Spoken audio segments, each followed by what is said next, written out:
Welcome back to WagerTalk.com. I am Marco D'Angelo, joined in studio with Gianni VR. You can follow him at Greek_Gambler.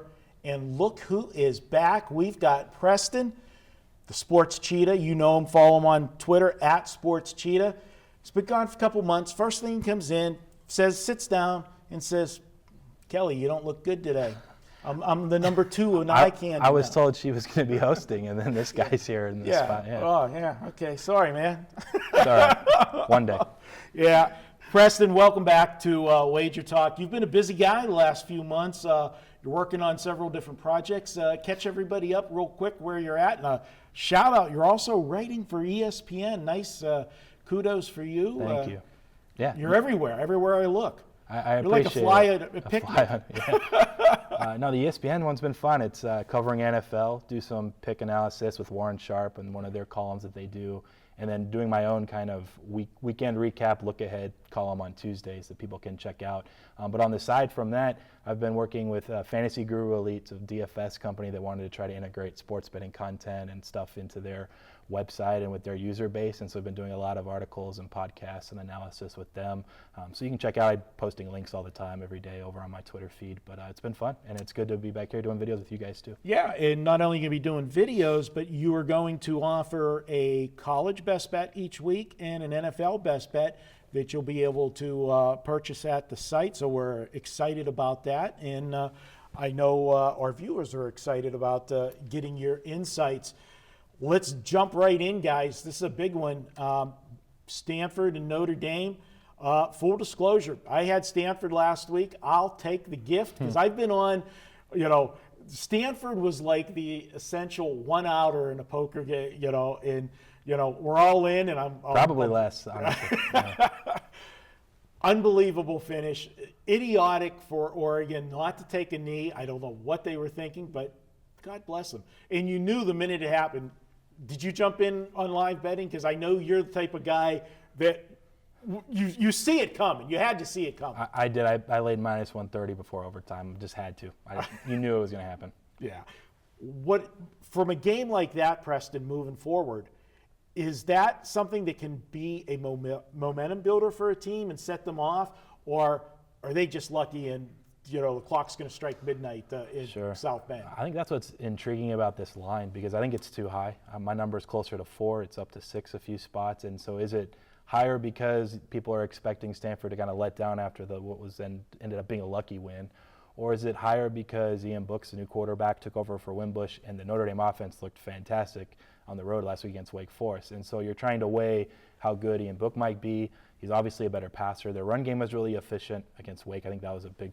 They're really heavy balanced with their run pass, but he had one pass that went for 75 yards on a screen. So I don't know how open the playbook is yet for him, but if he's a lot better than Wimbush through the air, then that's a dynamic they haven't had. So maybe that's why it's 6, and honestly the total I think is 54 is a little high, but I can also see why it would be higher with Ian Book. And so I'm really intrigued overall by this spread. I don't know if I'll end up betting it unless it got to like Stanford +7 or something. I think I'd have to jump in at that point. But whether they're going to be in a letdown spot or momentum carrying them through into the Pac-12 the rest of the way, that's a great question. I don't know if it's ultimately one way or the other, pinpoint either side. So that's why I'll probably end up passing. VR, I look at Stanford. One of the reasons that I was on Stanford last week is I thought the fact that they sat Bryce Love out the week before to get him to be 100%, and use him in the Oregon game. In Oregon defense, I thought he would have success. Stanford only ran the ball for 71 yards last week. If this team can't get the ground game going, you talk about it all the time. You can't be a one-dimensional team.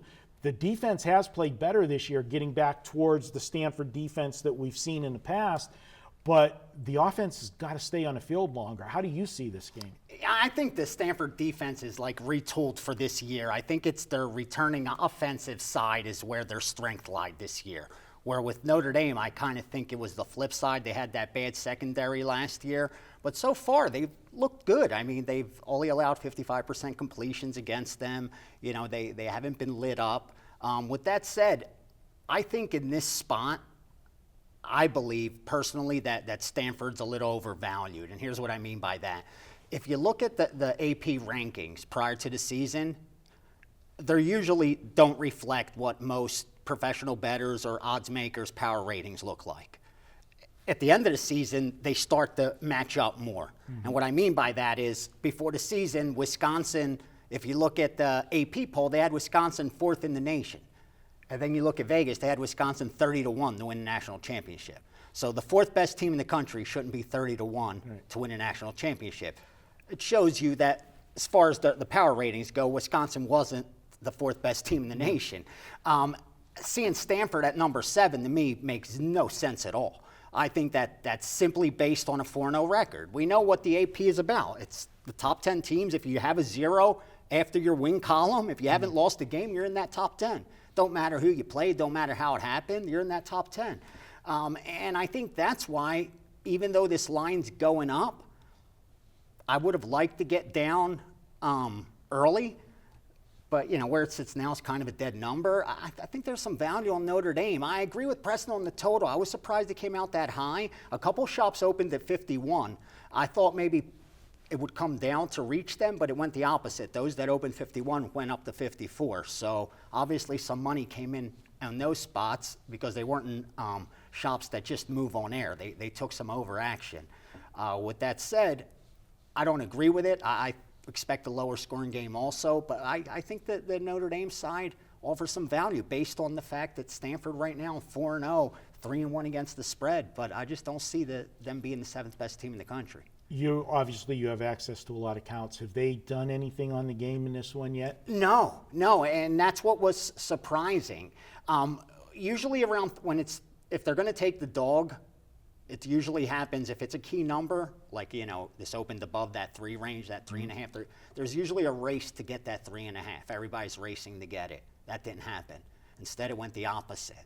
Now you say it's sitting on a dead number. Are they just dummying it up, thinking public money's going to come in on Notre Dame, push it up? Are they going to grab 6 come Saturday? I don't think that's going to be the case.